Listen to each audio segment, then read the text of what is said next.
Say goodbye to the good life, second wife. Emily's words still echoed in my head 6 months later as I dug through a restaurant's dumpster behind downtown Denver. I found 2 paintbrushes someone had thrown away, still with dried acrylic on the tips. I ended up sleeping on park benches while she lived in the house I'd helped pay for 25 years.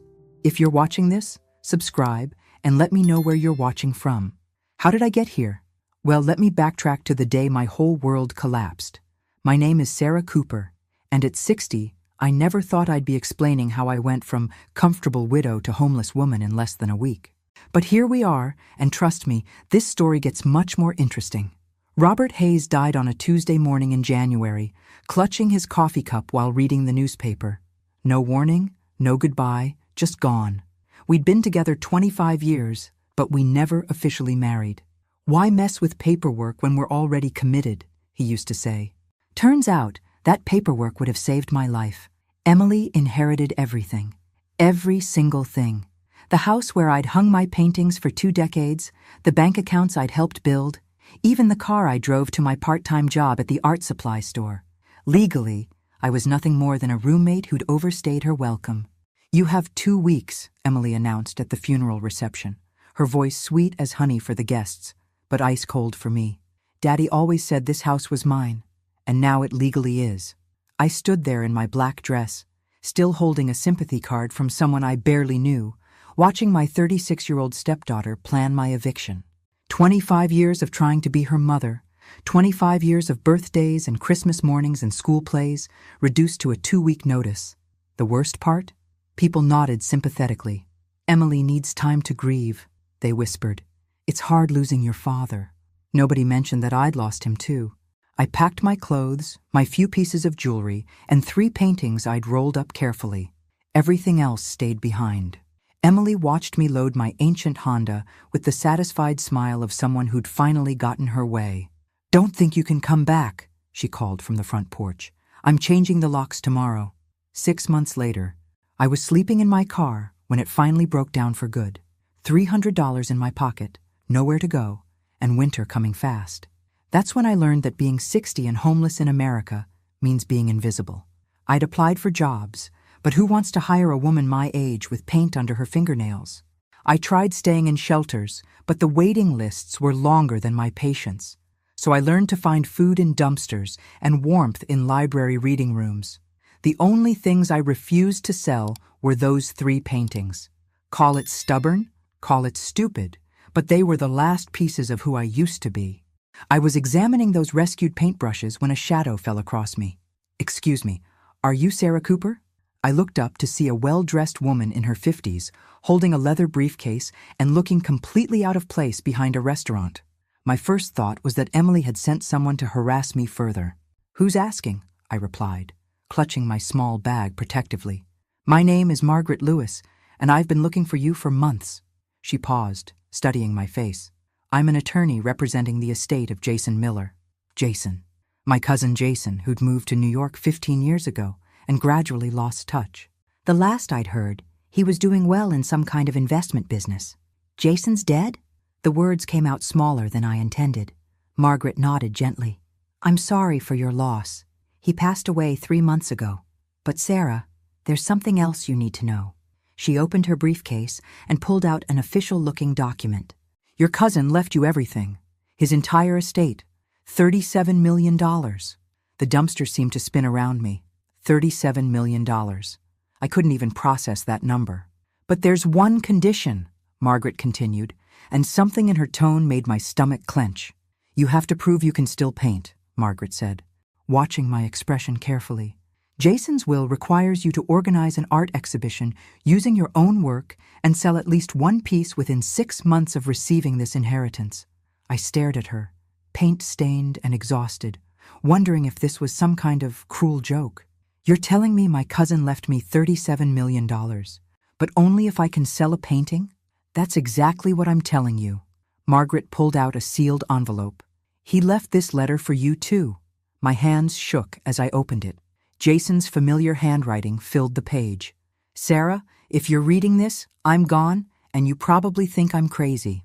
But I remember that summer when we were kids, when you painted that portrait of our grandmother that was so beautiful, It made her cry. "You told me then that painting was like breathing for you, necessary and natural." I never forgot that. I also never forgot how you saved my life that day at Crystal Lake. Literally and figuratively. You kept my secrets when keeping them could have cost you everything with your family. Now I'm keeping a promise I made to that brave little girl who pulled me out of the water and taught me that some people are worth believing in. I discovered what Emily did to you after Robert's death. I spent my final weeks making sure you'd have everything needed to rebuild your life and prove your worth to the world. The money is yours, but only if you believe in yourself first. Paint again, Sarah. Show the world what I've always known was there. Love, Jason. I folded the letter carefully, my throat tight with emotion. Margaret was still watching me. "I need to explain why it took me so long to find you," she said gently. "Jason hired a private investigator to keep track of your situation after Robert's death. When Jason became too ill to communicate directly, he instructed the investigator to continue monitoring and report to me after his passing. He was sick, pancreatic cancer, diagnosed in February, just weeks after he learned about your homelessness.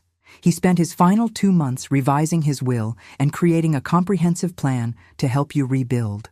I thought about Jason as a 7-year-old, small for his age and scared of everything. The day he fell through the ice at Crystal Lake, I didn't hesitate. I crawled out on that frozen surface and pulled him to safety, even though I was only 9 and barely bigger than he was. The investigator documented everything Emily did," Margaret continued, pulling out another folder. "Emily Hayes has been actively working to damage your reputation in the local art community since March." "What do you mean?" "She contacted galleries, art critics, and potential buyers, spreading false information about your mental state and the quality of your work. She even hired a public relations firm to ensure you couldn't rebuild your life through art." The vindictiveness of it took my breath away. It wasn't enough for Emily to take everything Robert left behind. She wanted to destroy any chance I had of starting over. "The investigator has documented emails, phone records, and financial payments. Emily paid several gallery owners and critics to refuse your work and spread rumors about your instability." I looked down at my dirty clothes, my empty stomach growling despite the emotional chaos. "I haven't painted anything real in months. I don't even have supplies." "That's the first thing we'll fix," Margaret said, standing up. "Jason's will includes provisions for everything you'll need: studio space, supplies, and living expenses while you prepare. But Sarah, you have to want this. The money isn't just about proving you can paint. It's about proving you remember who you are." I thought about Emily's smug face as she watched me pack my life into garbage bags. I thought about the gallery owner who'd refused to even look at my work because someone had warned him I was unstable. I thought about sleeping in my car and digging through trash for supplies. Most of all, I thought about 9-year-old me crawling across that ice to save my cousin, not because I wasn't scared, but because someone I loved needed help. "When do we start?" I asked. Margaret smiled for the first time since she'd found me. "Right now. But first, let's get you somewhere warm and clean. You have an exhibition to plan, and we have 4 months to make it happen." As we walked toward her car, I clutched Jason's letter in my pocket. $37 million and the chance to paint again. It felt impossible, but then again, so had pulling a drowning boy from an icy lake. The only question now was whether I still had the courage I'd shown at 9 years old, and whether 4 months would be enough time to create the body of work that would change my life forever. 3 days later, I stood in what used to be Jason's Denver penthouse, trying to process the magnitude of his life. Floor-to-ceiling windows overlooked the city where I'd spent 6 months invisible, and somehow that felt symbolic. "He bought this place 18 months ago," Margaret explained, handing me the keys. "He said he was planning to retire here eventually, to be closer to family." Family, meaning me. The thought made my chest tight with grief and gratitude. The penthouse had everything: a full art studio with north-facing windows, professional easels, drawers full of supplies I could only dream of owning. But it was the small framed photo on the studio desk that made me sit down hard. Me at 25, painting by the lake during a family reunion. I remembered Jason taking that picture. Remembered him saying, "You look like you belong in an art museum yourself, Sarah." I'd laughed it off then, but he'd kept the photo for 35 years. There's something else you need to understand about the timeline, Margaret said carefully. Jason didn't just happen to learn about your situation. He'd maintained contact with Robert over the years, and Robert called him in January, the day before he died. Robert called Jason? Robert was worried about what would happen to you if something happened to him. He'd been meaning to update his will for years, but kept postponing it. That phone call was Robert asking Jason to watch out for you if anything ever happened. The revelation hit me like a punch. Robert had known he needed to protect me legally, had reached out to the one family member who might help, but died before he could follow through. Jason spent February investigating your situation through the private detective. When he learned about Emily's treatment of you, he immediately consulted lawyers about changing his will. The cancer diagnosis came in late February, which accelerated his timeline. I understood now. Jason hadn't been planning my inheritance for months in advance. He'd learned about my crisis, discovered he was dying, and spent his final 6 weeks constructing an elaborate safety net disguised as an artistic challenge. I met Robert Hayes in 1999 at the Denver Museum of Nature and Science. I was 35, working as a part-time art instructor for their children's programs. Robert was a recently widowed engineer with a 10-year-old daughter who'd signed up for my Saturday painting class. Emily seems artistic, I told him after the first session. Watching his daughter carefully arrange her brushes in perfect lines. Her mother was, Robert said quietly. Cancer took her 2 years ago. Emily hasn't. She hasn't been the same. I understood. Grief changes children in ways adults struggle to recognize. Emily was precise, controlled, desperate to make everything perfect because perfection felt safe. For months, I worked with her on Saturdays, watching her create beautiful, technically excellent paintings that somehow felt empty. She had skill, but no joy, talent, but no freedom. She likes you, Robert said one afternoon as we watched Emily pack her supplies with military precision. She tolerates me, I corrected. There's a difference. But Robert was lonely, and I was tired of going home to an empty apartment. When he asked me to dinner, I said yes. When he asked me to move in with him and Emily after 6 months, I said yes to that too. I thought love would be enough. I thought patience and consistency would eventually win Emily over. I thought that by giving up my own small apartment, my independence, my art teaching job to focus on being a homemaker, I was making a noble sacrifice for family. Emily needs stability, Robert would say whenever I suggested family counseling or mentioned Emily's increasing coldness toward me. She's been through enough changes. So I adapted. I learned to cook Robert's favorite meals and iron Emily's school clothes and attend parent-teacher conferences where Emily introduced me as my dad's friend Sarah. I packed away my easels to make room for Emily's growing collection of trophies and awards. I painted in the garage on weekends, small canvases hidden behind storage boxes because Emily complained that the smell of paint gave her headaches. "Why do you bother with that hobby stuff?" Robert asked once, finding me working on a landscape. "You're not going to make money at it, and we have plenty to keep us busy." Hobby stuff. That's what my life's passion had become in his mind. But I stayed. For 25 years, I stayed. I attended Emily's high school graduation, her college acceptance celebration, her first job promotion party. I sent birthday cards she never acknowledged, and Christmas gifts she exchanged without telling me. "She'll come around," Robert always insisted. "She just needs time." Emily never came around. If anything, she grew more subtle in her rejection, more sophisticated in her cruelty. She'd make jokes about Daddy's charity case at family gatherings, always with a sweet smile that made it sound affectionate to outsiders. When she got married at 32, I wasn't invited to help with wedding planning. When she bought her first house, Robert offered to help with the down payment without consulting me. When she had miscarriages, I sent flowers that went unacknowledged. "You're trying too hard," Robert would say. "Just give her space." But space became distance, and distance became a cold war that lasted my entire adult life. I was the woman who'd taken her mother's place in her father's bed, and nothing I did would ever change that fundamental resentment. The cruelest part? I genuinely loved Emily, even as she grew into a woman who could look right through me at family dinners. I loved the damaged little girl who'd lost her mother and never learned to trust again. Robert called Jason because he was finally ready to confront Emily's behavior, Margaret said gently. But he ran out of time. Standing in Jason's studio, surrounded by supplies worth more than I'd made in years, I finally understood what my cousin had been trying to tell me. The money wasn't just about painting.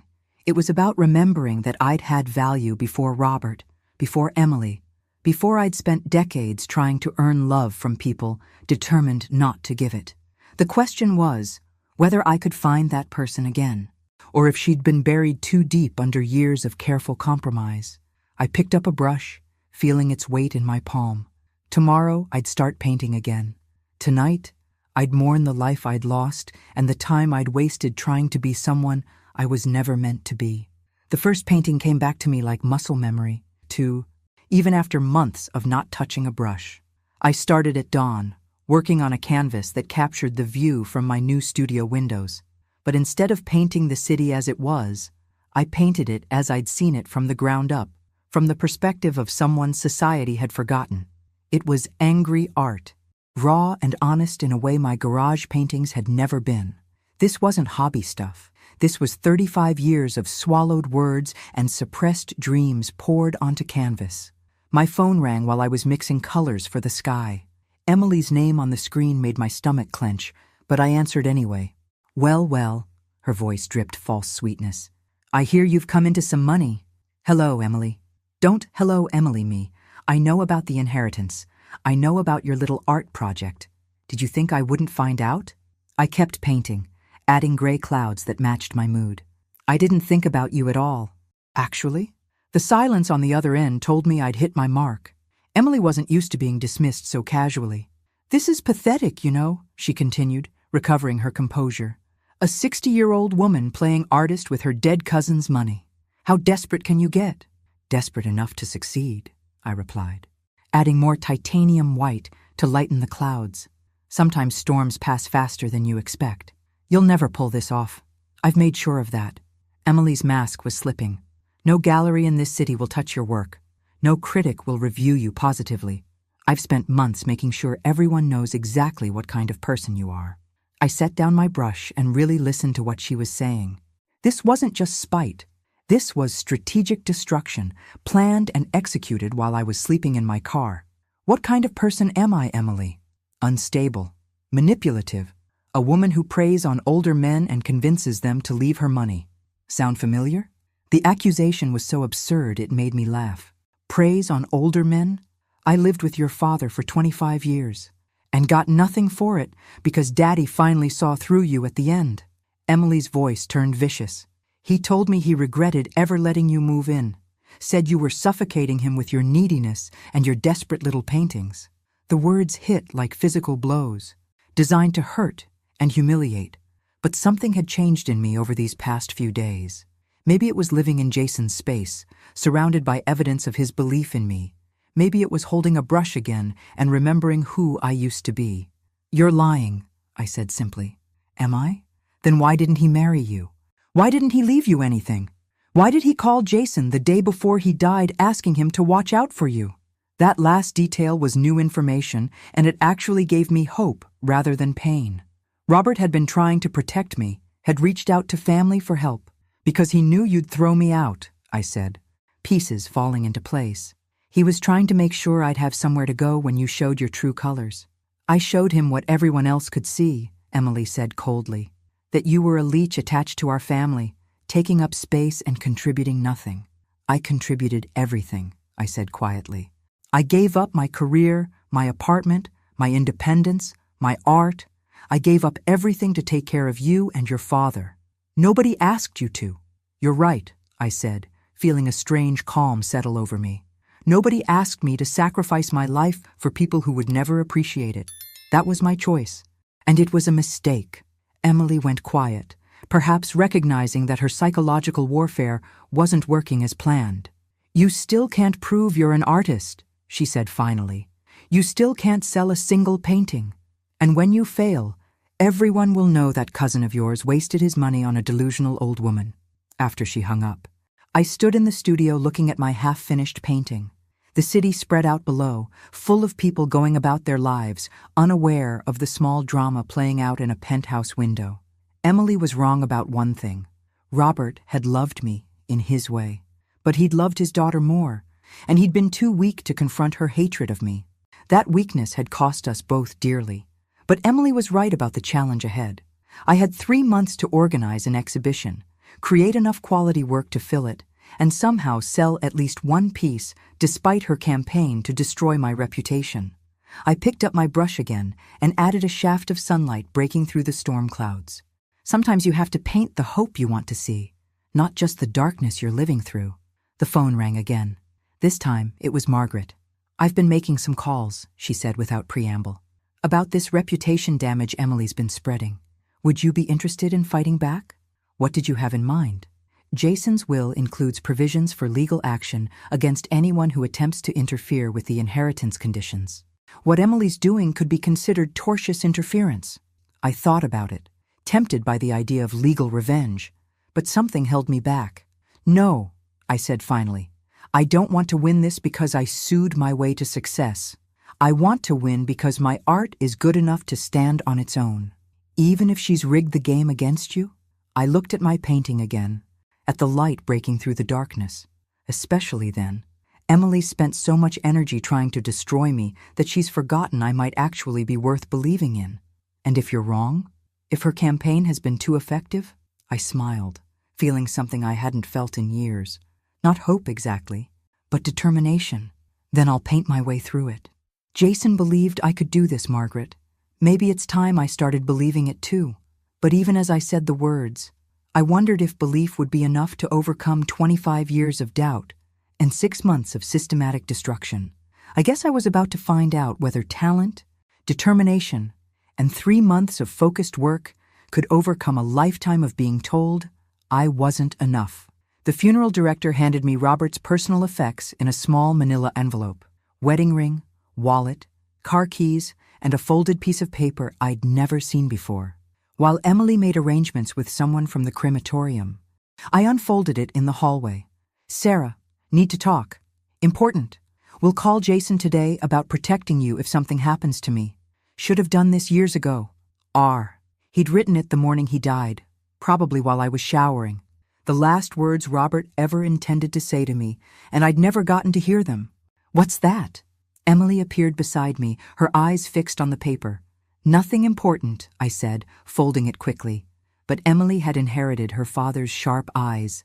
"Let me see it." "Emily, it's private." She snatched it from my hands before I could react, reading quickly. Her face went through several expressions.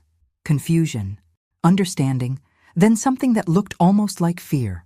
"He was probably going to ask you to move out," she said, but her voice lacked conviction. "Was he?" I asked quietly. "Because that sounds like a conversation about protecting me, not removing me." Emily crumpled the note and shoved it in her purse. "Doesn't matter now. He's gone, and he never made that call." But he had made the call. Margaret had confirmed that Robert contacted Jason the day before he died, asking him to watch out for me. Emily didn't know that yet, but the truth would eventually come to light. The funeral was a blur of casseroles and sympathy cards, and people who barely knew me treating me like a distant relative. Emily played the grieving daughter perfectly, accepting condolences with quiet dignity, while I stood slightly apart, unsure of my role. "I'm so sorry for your loss," people would say to Emily. Then they'd notice me and add awkwardly, "Both of your losses." After everyone left, Emily and I sat in Robert's living room, her living room now, and pretended to sort through sympathy cards. "We need to discuss practical matters," Emily said with the tone of someone who'd been planning this conversation for years. "Such as? Such as your living situation. This house is mine now, Sarah, legally and completely." I'd known this was coming, but hearing it stated so bluntly still stung. "I understand the law, Emily, but I was hoping we could work something out. This has been my home for 25 years, and now it's my home. I'm sorry if that hurts your feelings, but I have my own plans for this place." "What plans?" Emily stood up and walked to the window, her back to me. "I'm selling it. The market's good right now, and I can get top dollar." "Selling?" The word came out strangled. "Emily, this house has so many memories. Your childhood room, the kitchen where your father and I shared so many meals, the garden we planted together. Those aren't my memories," Emily said without turning around. "They're yours. And frankly, I'd prefer not to live surrounded by reminders of a relationship I never approved of." The casual cruelty of it left me speechless. She wasn't just taking the house, she was erasing 25 years of shared history. How long do I have? 2 weeks should be plenty of time to find somewhere else. 2 weeks. At 60 years old, with minimal savings and no job prospects, I had 2 weeks to rebuild my entire life. Emily, please. I know we've had our differences, but I loved your father. I love you, even if you don't believe that. Can't we find some way to work together? Emily turned around then, and the expression on her face was colder than I'd ever seen it. Love? You call what you did love? You moved into our house, took over our kitchen, rearranged our furniture, and slowly pushed me out of my own father's life. I never tried to push you out. Didn't you? Every birthday dinner where you sat in my mother's chair. Every Christmas morning where you opened presents like you belonged there. Every time Daddy chose to spend time with you instead of me. The years of resentment poured out of her like poison from a wound. I realized that in Emily's mind, I hadn't just been the woman who replaced her mother. I'd been the enemy who stole her father's love.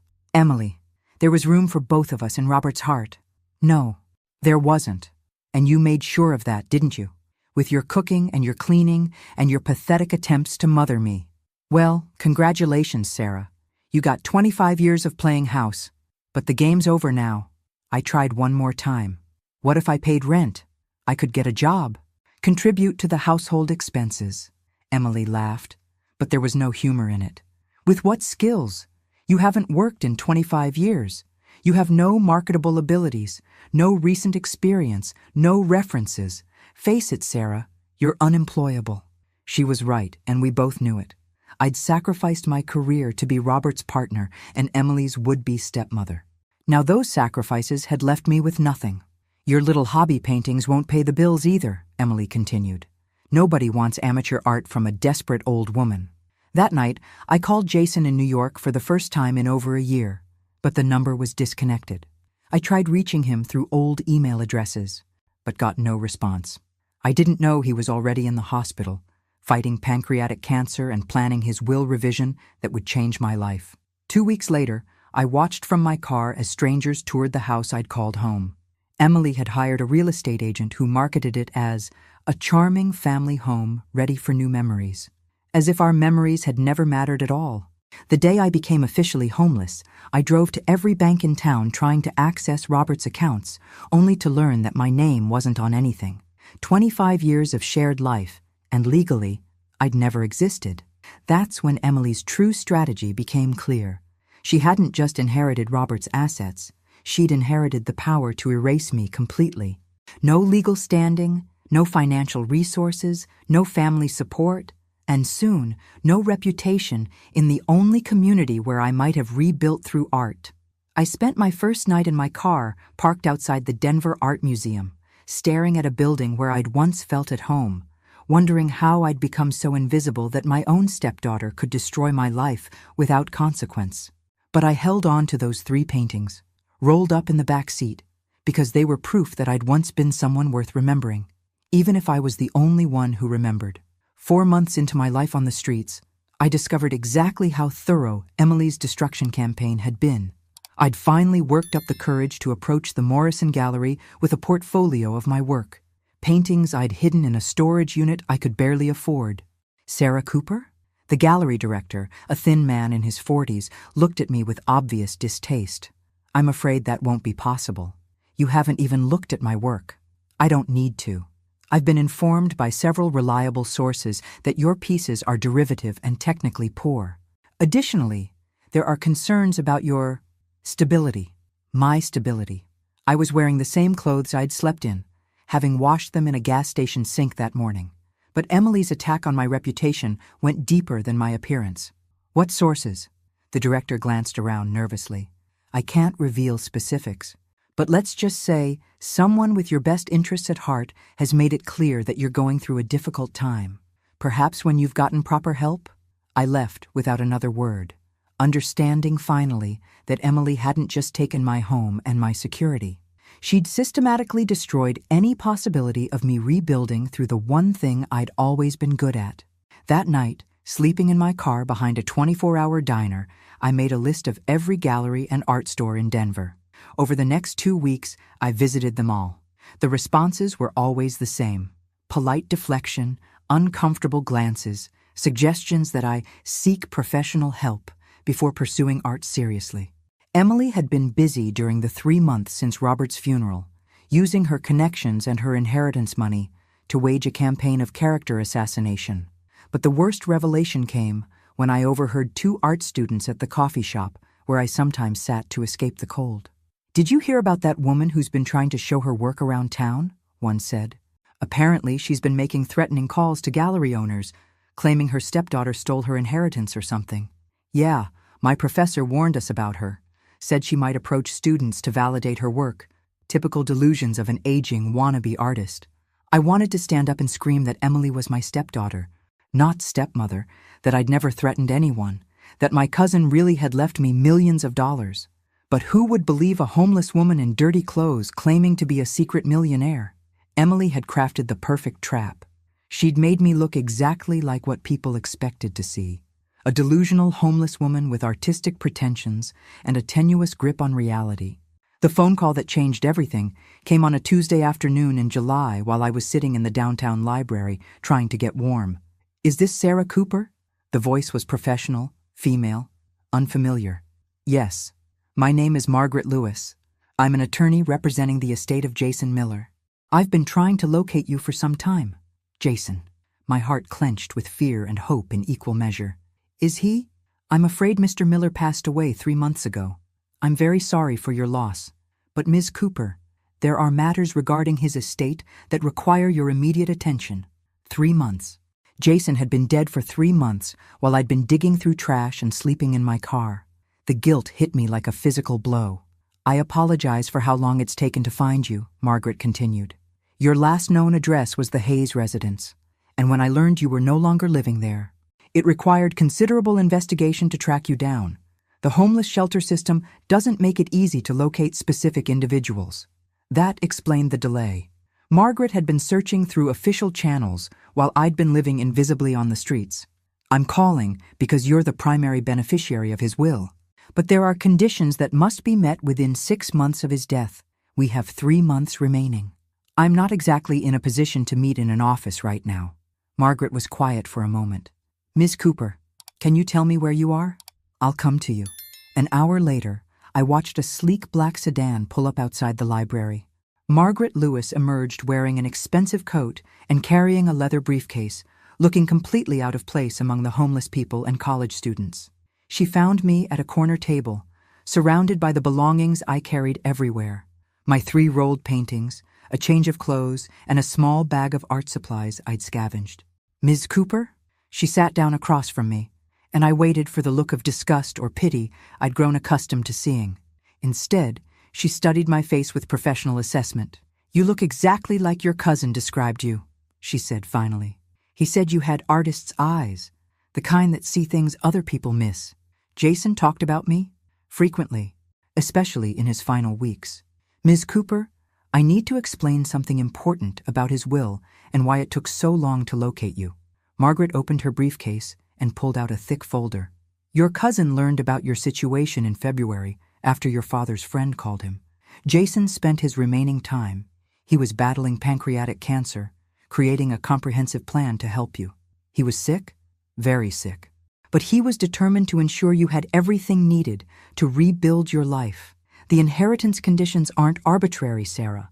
They're designed to give you exactly what you need to reclaim your life and prove Emily wrong." Margaret pulled out a sealed envelope with my name written in Jason's familiar handwriting. "He wanted you to read this first." With shaking hands, I opened the letter. Jason's words blurred as tears filled my eyes. "Sarah, if you're reading this, it means Margaret found you and I'm gone. I know you're probably angry that I didn't reach out directly, but I was hospitalized for most of my final months and couldn't risk Emily discovering my plans before everything was legally secured. I hired investigators to document your situation and Emily's sabotage campaign. I know about the homelessness, about the systematic destruction of your reputation, about Emily's cruelty. I'm furious that I couldn't help sooner, but now I can give you everything you need to fight back.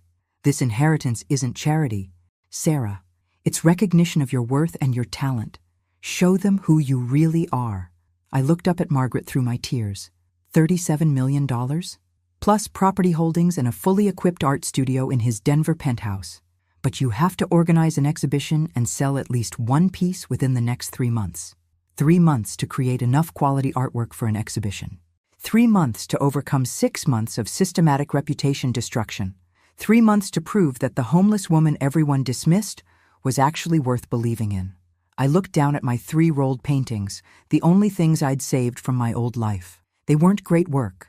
They were tentative, safe, created by someone afraid to take up too much space. But they were a beginning. "I'll do it," I said. Margaret nodded as if she'd never doubted it. "Jason said you would. He also said to tell you that saving his life at Crystal Lake wasn't the only debt he owed you. Apparently, you taught him that sometimes the bravest thing you can do is believe in someone when they've forgotten how to believe in themselves." As we walked out of the library together, I felt something I hadn't experienced in months. Possibility. Emily thought she'd destroyed me completely, but she'd forgotten that I was the same person who'd crawled across thin ice to save a drowning child. Some courage never really disappears. It just goes underground, waiting for the right moment to surface again. The question was whether I could find that courage again and create something extraordinary in just 3 months. The first week in Jason's penthouse was like learning to breathe again after holding my breath for 6 months. I woke up each morning in an actual bed, showered in a bathroom with endless hot water, and stood before easels that cost more than my car had been worth. But when I picked up that first brush, my hand shook. "It's just canvas," I told myself, staring at the blank white surface. "You've done this 1,000 times." Except I hadn't.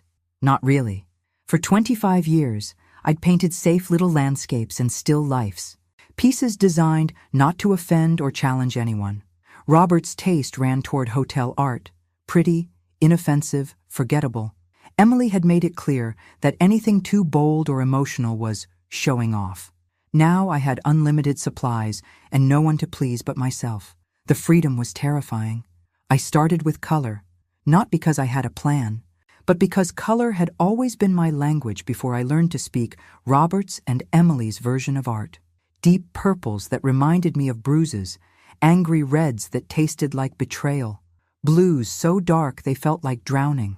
The painting that emerged wasn't pretty. It was raw, honest, painful, a woman falling through darkness, reaching for light that might or might not be there. When I stepped back after 6 hours of work, I realized I'd painted my own face. "Now that's interesting," said a voice behind me. I spun around to find Margaret standing in the studio doorway, studying my work with professional interest. "I'm sorry for startling you," she said. "I called, but you didn't answer. I wanted to check on your progress and share some updates from Jason's investigator." I looked at the painting again, suddenly self-conscious. "It's not very commercial." "Commercial?" Margaret raised an eyebrow. "Sarah, this isn't about creating commercial art. This is about proving you're an artist, and what I'm looking at here is absolutely art." She walked closer to the canvas, studying the brushwork. "There's pain here, but also strength. This woman is falling, but she's not giving up. She's fighting." "You mentioned updates from the investigator?" Margaret pulled out a tablet. Jason's detective continued monitoring Emily's activities after his death, as instructed. "We now have comprehensive documentation of her campaign against your reputation." She showed me screenshots of social media posts, email chains, and recorded phone conversations. Emily contacting gallery owners with concerns about my mental health. Emily spreading rumors at art community events about my instability. Emily using her social connections to systematically poison opinions about me before I could even approach potential venues. "This is more sophisticated than I thought," I said, scrolling through the evidence. Emily's been methodical.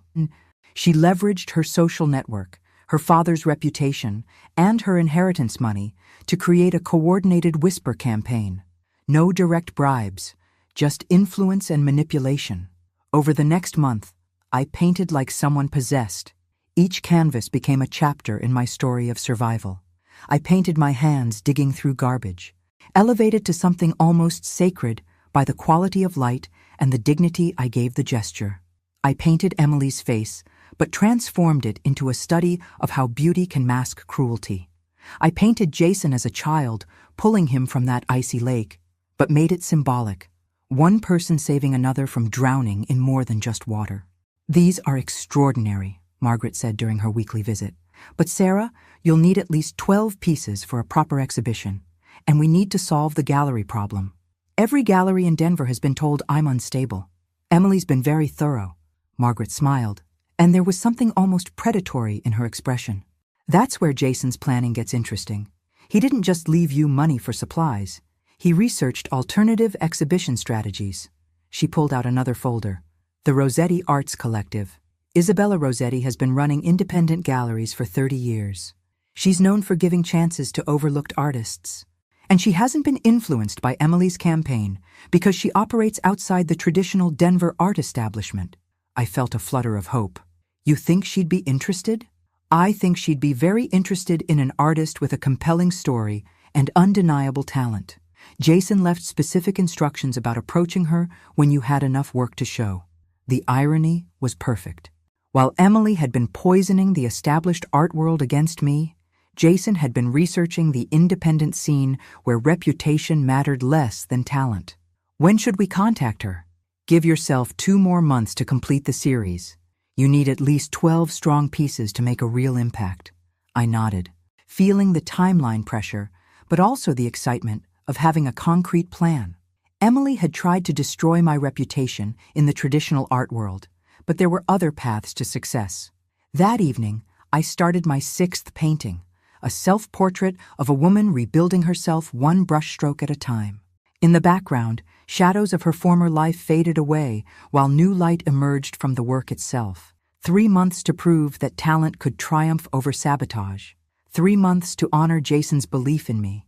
3 months to transform a lifetime of suppressed creativity into something the world couldn't ignore. I picked up my brush and lost myself in the work, finally understanding that this wasn't just about meeting Jason's conditions. This was about becoming the artist I'd always been meant to be. 2 months into my artistic resurrection, I had 8 paintings completed and was working on my 9th when my phone rang. Emily's name on the screen made my stomach clench, but I was feeling strong enough to answer. "I know about the inheritance," she said without preamble. "Hello to you too, Emily. Don't play games with me. $37 million? Really, Sarah?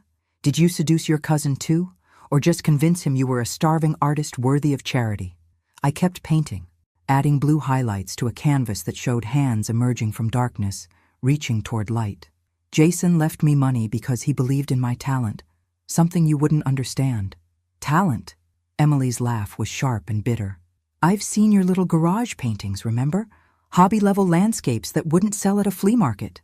"You're right," I said calmly. "Those paintings were terrible, but that's because I was trying to paint what I thought people wanted to see instead of what I needed to say." The admission seemed to throw Emily off balance. She'd expected me to defend my old work, not acknowledge its weaknesses. "Well, it doesn't matter now," she recovered. "I've already spoken to several lawyers about contesting the will. There are lots of ways to challenge inheritances when the circumstances are suspicious." "You can try," I said, switching to a smaller brush for detail work. But Jason was very much in his right mind when he made his will. Margaret has all the medical records proving his competency. We'll see about that. In the meantime, I've made sure your little art exhibition will be a disaster. Do you really think people will suddenly forget everything they've heard about you just because you have money now? That was when I understood Emily's real fear. It wasn't the money itself. She had plenty from selling Robert's house and his life insurance. It was the possibility that I might actually succeed, might prove that I was worth more than she'd spent years claiming. "Emily, I need to ask you something," I said, setting down my brush. "Why do you hate me so much? What did I ever do to you besides love your father and try to be your family?" The silence stretched so long I thought she'd hung up. "You want to know?" Emily's voice when she spoke again was quiet, almost vulnerable. "You want to know what you did?" "Yes. You replaced my mother like she never existed. You moved into her house, slept in her bed, used her dishes, and acted like you belonged there. You erased her." The pain in her voice was real, and for a moment, I felt the old, familiar guilt. "Emily, I never tried to replace your mother. I knew I couldn't. I just tried to love you both the best I could. By taking over everything. By making Daddy forget about her. Your father never forgot your mother.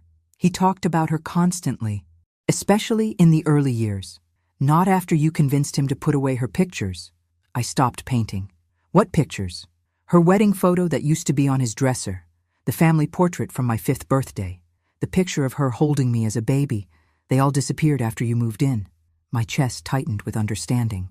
Emily, I never asked your father to put away your mother's pictures. That was his decision.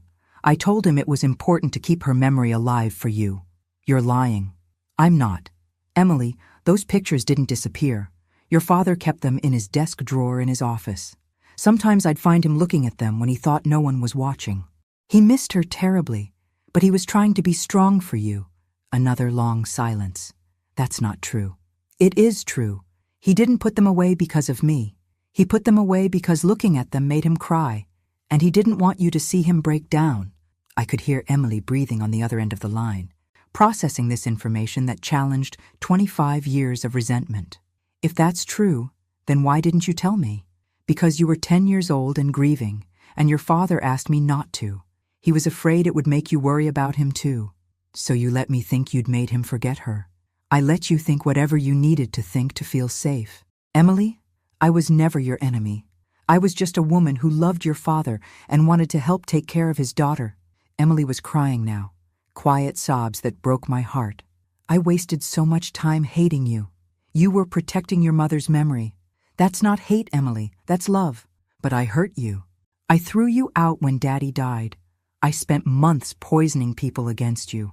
I tried to destroy any chance you had of rebuilding your life. Yes, you did. And you're not going to forgive me, are you? I thought about that question while looking at my paintings, all the anger and pain and determination I'd poured onto canvas over the past 2 months. Emily, forgiveness isn't about pretending the hurt didn't happen. It's about deciding not to let that hurt define the rest of your life. What does that mean? It means I understand why you did what you did, and I hope someday you'll understand why I have to succeed anyway. After Emily hung up, I stood in the studio surrounded by my work, feeling something shift inside me. The paintings were no longer just about proving my talent or claiming my inheritance. They were about proving that people could survive the worst kinds of betrayal and still choose to create something beautiful. I picked up my brush and started a new canvas, a portrait of a young girl holding a photograph of her mother, while an older woman watched from the shadows, not with jealousy, but with protective love. Some stories needed to be told truthfully, even when the truth was complicated. But later that evening, Margaret called with concerning news. "Emily's hired Jonathan Crawford," she said grimly. "Who's Jonathan Crawford?" "One of the best inheritance attorneys in Colorado. He's expensive, which suggests Emily is serious about this challenge." Suddenly, my 3 months of painting felt like borrowed time that might be running out faster than I'd thought. 6 weeks before my planned exhibition opening, everything started falling apart. The first sign of trouble came when Margaret called with an update from the legal front. "Crawford's filed preliminary motions questioning Jason's mental competency," she said grimly. "He's claiming that leaving such a large inheritance to a distant relative with specific artistic conditions suggests diminished capacity. Can he prove that? He doesn't need to prove it. He just needs to create enough doubt to delay the inheritance distribution. And Sarah, if the courts freeze the assets before you meet the exhibition requirement, I forfeit everything." I sank into a chair in Jason's studio, surrounded by 10 completed paintings that might become meaningless if Emily's legal strategy succeeded. Crawford's strategy is delay tactics. He's betting that you can't meet the 6-month deadline if he ties up the inheritance in court proceedings. I looked at my paintings, thinking about all the work, all the emotional excavation, all the hope I'd poured into them. How long could this legal challenge take? Months. Possibly years if Emily's willing to keep paying legal fees. That afternoon, I called Isabella Rossetti at the Arts Collective, hoping to accelerate my timeline. "Ms. Cooper," Isabella's warm voice came through the phone. "Margaret Lewis spoke to me about your work. I'd very much like to see what you've created. I have 10 pieces completed, but I was hoping to finish 12 before approaching galleries. 10 strong pieces are better than 12 mediocre ones. Would you be available to show me your work tomorrow?" The Rossetti Arts Collective occupied a converted warehouse in Denver's emerging arts district. Isabella Rossetti, turned out to be a sophisticated woman in her 60s with silver hair and eyes that missed nothing. "Show me," she said simply, after the introductions were over. I'd brought slides of all 10 paintings, my hands shaking slightly as I set up the projector. Isabella studied each image in silence, occasionally asking me to go back to a previous piece or hold on a particular detail. When I finished, she sat quietly for a long moment. "These are not the paintings of someone who's mentally unstable," she said finally. "These are the paintings of someone who's been through hell and decided to document the journey with unflinching honesty. Does that mean? It means I want to offer you a solo exhibition in my main gallery space. But Sarah, I need to be honest about something. I've heard the rumors about your mental state, your instability, your supposed delusions about inherited money." My heart sank. Even Isabella had been influenced by Emily's campaign. "But I've also seen your paintings," she continued, "and great art doesn't lie. Whatever your circumstances, whatever your personal struggles, you've created something powerful here. That's what matters in my gallery." We spent the next hour discussing logistics. Isabella wanted to schedule the opening for 5 weeks from that day, giving me time to complete 2 more pieces to round out the series.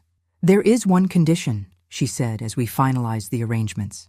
"I want you to include a piece about the experience of being homeless. Not as exploitation, but as testimony. The art world needs to see what happens when we dismiss people based on their circumstances rather than their talent." That evening, I started my 11th painting, a self-portrait of a woman digging through garbage, but painted with the same reverence and dignity that classical artists brought to religious subjects. The piece asked a simple question: what makes one person's struggle worthy of art and another's worthy only of scorn? I was adding final details when Margaret called with more legal updates. "Crawford's getting more aggressive. He's filed for an emergency hearing to freeze all inheritance assets pending a full competency investigation." "When?" 2 weeks from now." "Sarah, if he succeeds, you won't legally be able to access any of Jason's money, including what you've already spent on supplies and living expenses." "What does that mean?" "It means you could be charged with spending money from a fraudulent inheritance. You'd be in legal jeopardy just for living in Jason's penthouse." I looked around the studio that had become my salvation, at the supplies that had made my artistic resurrection possible. Emily wasn't just trying to take away my future. She was trying to criminalize my present. "There's something else," Margaret continued. "Crawford's investigator has been asking questions around town about your relationship with Jason. They're trying to build a case that you somehow manipulated him into changing his will. But Jason and I barely spoke for years before he died. That's what makes their case weak. But they're suggesting that your desperate circumstances somehow influenced his decision-making, that he felt guilty about your situation and made an irrational financial decision." I thought about Jason's letter, about his promise to watch out for me, about his knowledge of Emily's sabotage campaign. His care for me hadn't been manipulation. It had been love. But would a judge see it that way? How strong is their case? Not very strong on facts, but Crawford's good at creating doubt. And in inheritance law, sometimes doubt is all you need to tie up assets for years. Years.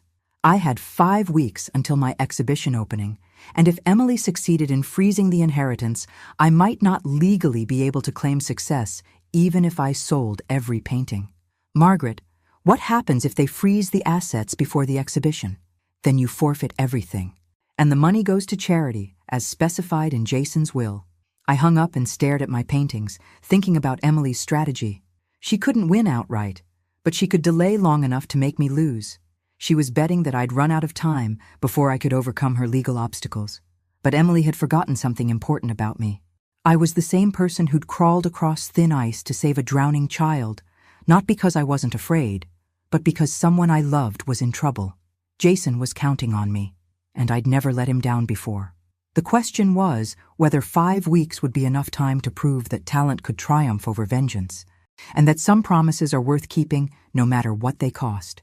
I picked up my brush and started my 12th painting, a portrait of 2 cousins, one pulling the other from dark water into light, their hands connected across time and death by unbreakable love. The night before my exhibition opening, I stood in Isabella's gallery, surrounded by 12 paintings that told the story of my fall and resurrection. Tomorrow, After months of legal battles and Emily's sabotage, the art world would finally see what I'd been trying to create for 60 years. That's when my phone rang with the call I'd been dreading. "Sarah, it's Margaret. We have news from the courthouse." "How bad?" "Actually, it's good news. Crawford's emergency motion was denied. The judge ruled that Jason's mental competency was well documented by his medical team, and that the inheritance conditions show rational planning, not diminished capacity." I sank into a chair, relief flooding through me. Emily lost? Her legal challenge failed completely. The judge was particularly unimpressed with Crawford's argument that giving money to family members is proof of mental illness. Jason's medical records show he was competent right up until his death. So the inheritance is secure? Completely secure. But Sarah, there's something else you should know. Emily was in the courtroom today. My stomach clenched. What did she do? Nothing dramatic. She just sat in the back and listened to Crawford's arguments get systematically dismantled. When the judge denied the motion, she got up and left without speaking to anyone. I looked at my paintings. Thinking about Emily, hearing legal experts confirm that Jason had been rational and competent when he chose to help me. Had it finally occurred to her that maybe, just maybe, I was worth believing in? "The exhibition can proceed as planned," Margaret continued. "You've met all of Jason's conditions. Tomorrow is just confirmation." At exactly 6 o'clock the next evening, Isabella unlocked the gallery doors.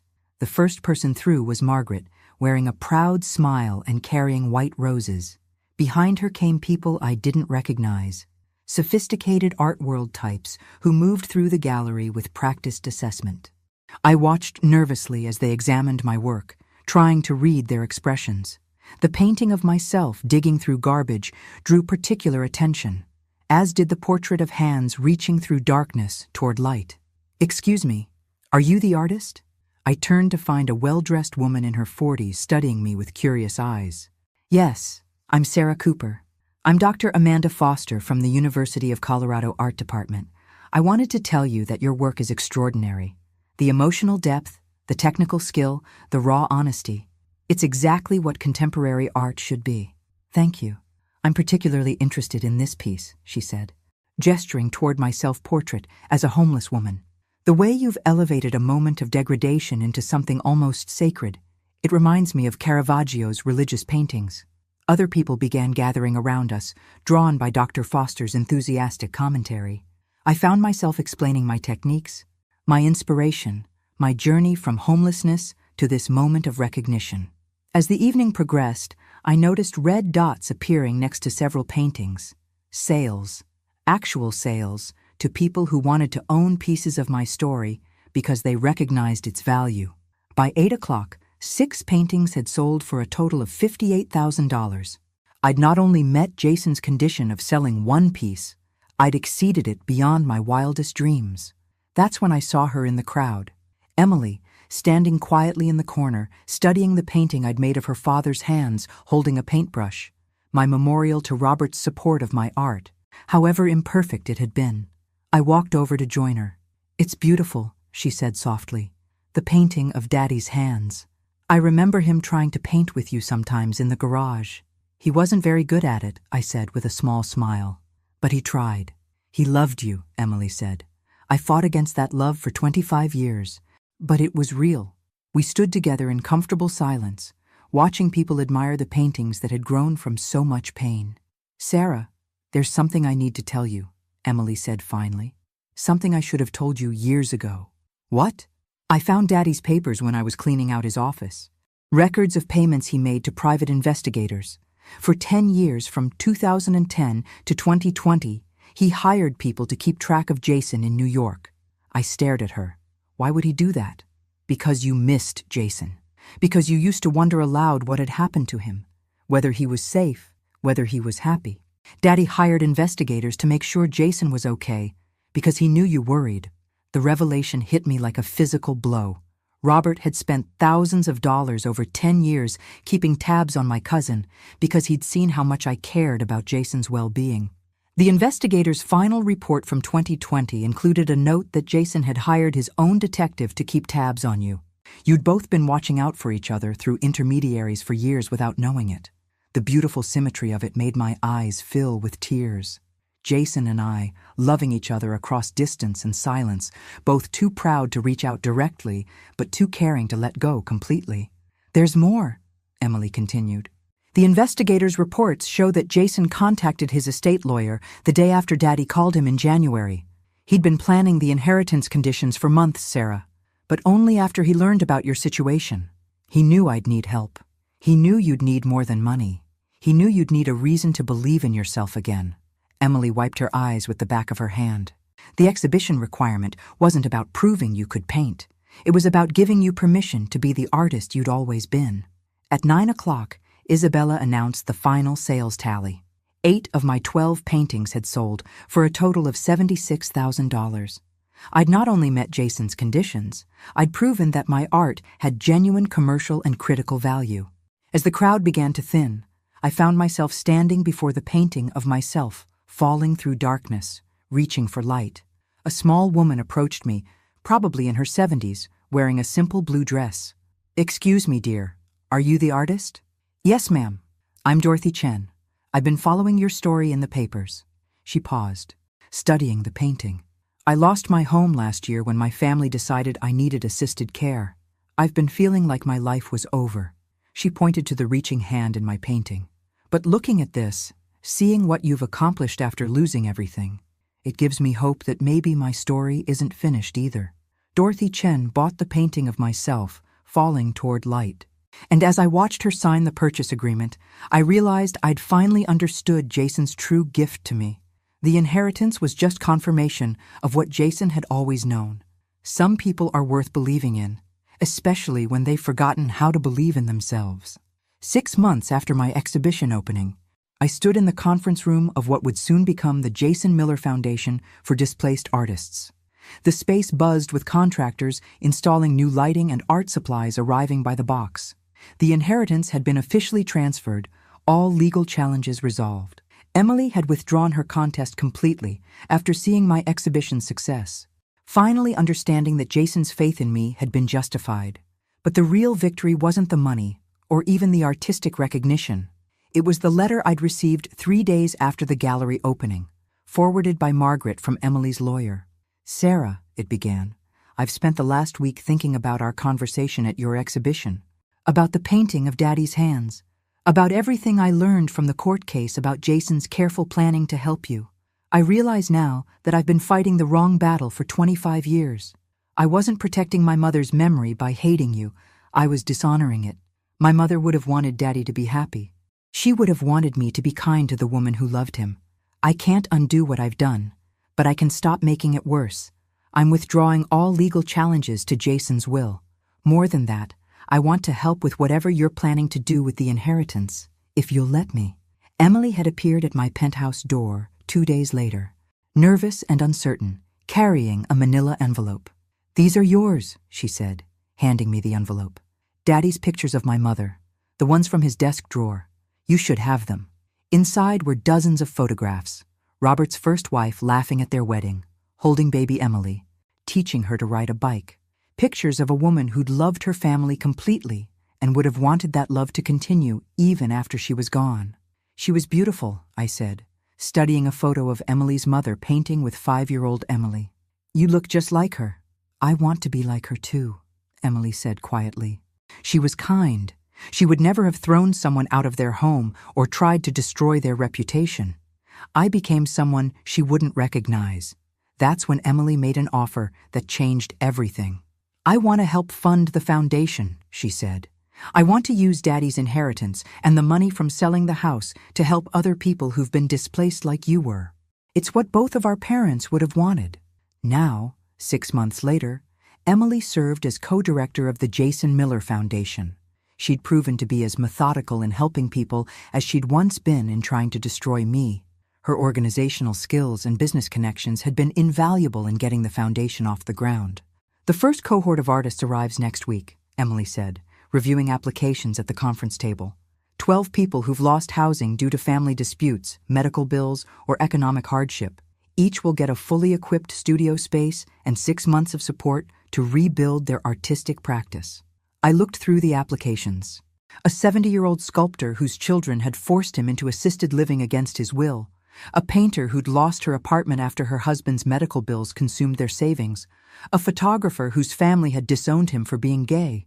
All of them remind me of someone, I said with a smile. They remind me of all of us, Emily replied. People who lost their support systems, but never lost their talent. The foundation's main studio space occupied the entire ground floor of a converted warehouse. 12 individual work areas, each equipped with professional supplies, surrounded a central common area where artists could collaborate and support each other. The most important thing, I told each new cohort, is that this isn't charity. This is recognition. You're here because you're artists who deserve space and support to create.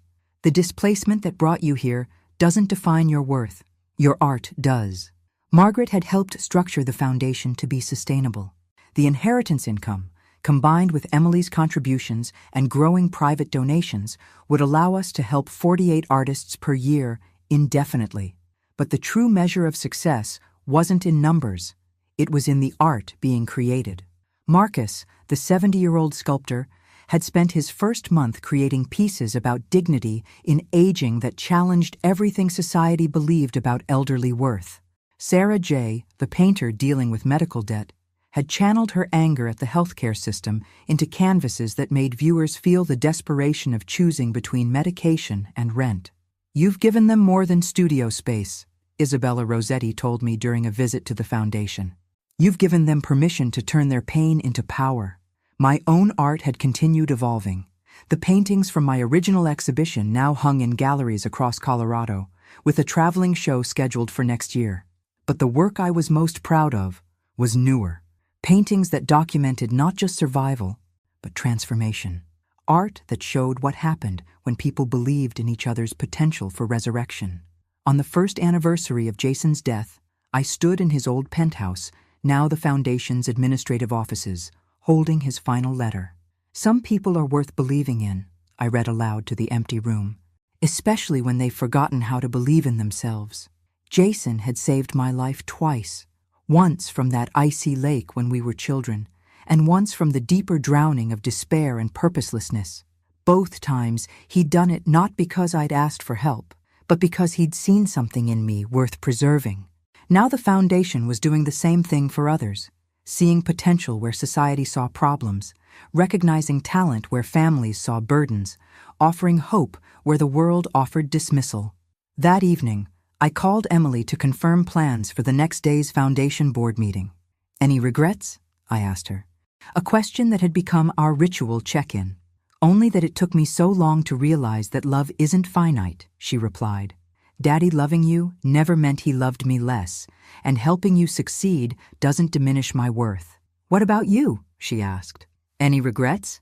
I looked around Jason's studio, now filled with paintings from current foundation artists, works in progress that represented dreams being rebuilt and talents being reclaimed. "Just one," I said. "I regret that Jason didn't live to see what his faith in me made possible." "I think he knew," Emily said softly. "I think that's why he structured everything the way he did. He knew you'd use the inheritance to help other people, just like you helped him when you were kids." Outside my window, Denver spread out in all directions, full of people going about their lives, unaware of the small revolution happening in a converted warehouse, where artists who'd been written off by society were proving their worth one brushstroke at a time. The inheritance conditions hadn't really been about proving I could paint. They'd been about proving that it's never too late to become who you were always meant to be. And sometimes, the person you were always meant to be is someone who helps other people remember who they are too. The Jason Miller Foundation's motto, painted on the wall of our main studio, came from Jason's final letter. "Some people are worth believing in, especially when they've forgotten how to believe in themselves." Every day, I watched artists who thought their stories were over discover that they were actually just beginning a new chapter. And every day I remembered that the best art comes not from avoiding pain, but from transforming it into something beautiful enough to light the way for others walking through their own darkness. Thanks for listening. Don't forget to subscribe and feel free to share your story in the comments. Your voice matters.